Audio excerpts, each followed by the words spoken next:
Importante avanzamento di carriera per il giudice sandanelese doc Monica Boni, nominata dal primo presidente della Cassazione a presidente titolare della prima sezione penale della Suprema Corte.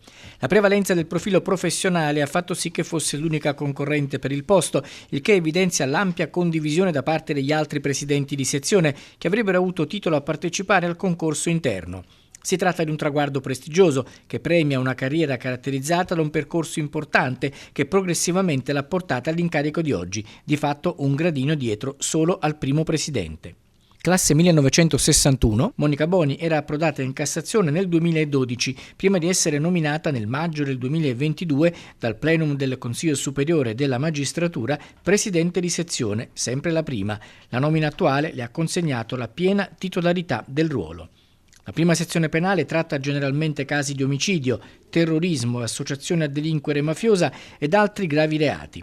Una carriera di oltre 30 anni da Pordenone con la funzione di GIP e GUP nel periodo di Tangentopoli a Palermo, poi Roma prima del salto in Cassazione. Nel 2016 altro passo avanti con l'approdo alle sezioni unite penali. Tra le sentenze pronunciate ci sono quelle dei processi per l'omicidio di Roberta Ragusa e quella conosciuta come vicenda dei fratelli minori di Bruno Contrada, ovvero altri condannati per concorso esterno in associazione mafiosa.